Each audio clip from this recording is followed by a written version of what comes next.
भुवनसुन्दर शृण्वतान्ते निर्विश्यकर्णविवरैर् हरतोऽङ्गतापम्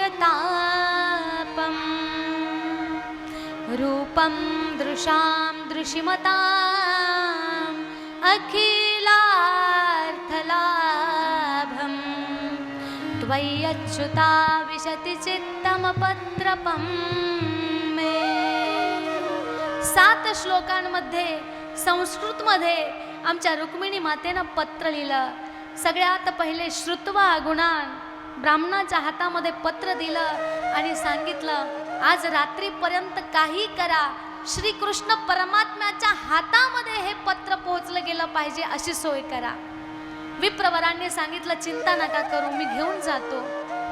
पंडितजी घेऊन गेलेले आहे आणि कन्हैया जवळ आले. पत्र दिलेलं आहे म्हणे महाराज कौंडिन्यपुरातून तुम्हाला पत्र आलेलं आहे. पत्र उघडलेलं आहे. पहिला श्लोक वाचला. श्रुत्वा गुणान्. दारुकाला सांगितलं म्हणे जा रथ काढा. भुवन सुंदर शृण्वतान्ते. सुंदर वस्त्र धारण केले. एका हातामध्ये पत्र आहे. गाडीची चावी घेतली. महाराज चलो अभी जाना है, दुल्हन लेके आना है.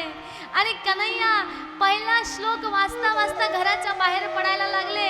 बलरामजींनी याच्या आधी एवढ्या घाईत जाताना कन्हैयाला कधीच पाहिलं नव्हतं.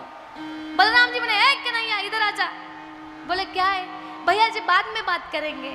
अरे दाऊजी कल बताऊंगा. बोले अभी बताओ कहाँ जा रहा है? नहीं नहीं अभी कुछ भी नहीं. माझे कन्हैया पुढे निघालेले आहे. रथामध्ये बसलेले आहे आणि रथ कौंडिन्यपुरी विदर्भ नरेश भीष्मक राजाच्या त्या ठिकाणी 7वा श्लोक त्या ठिकाणी वाचला. महाराज एवढा धावत धावत एवढ्या स्पीड मध्ये गाडी नेली. महाराज 7 श्लोक वाचण्यापर्यंत तर पोहोचून गेले.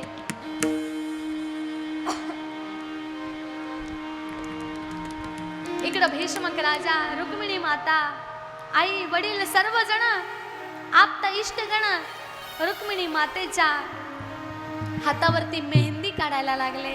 पण रुक्मिणी माता काय म्हणती? मैंने मेहंदी लगाई रे कृष्ण ना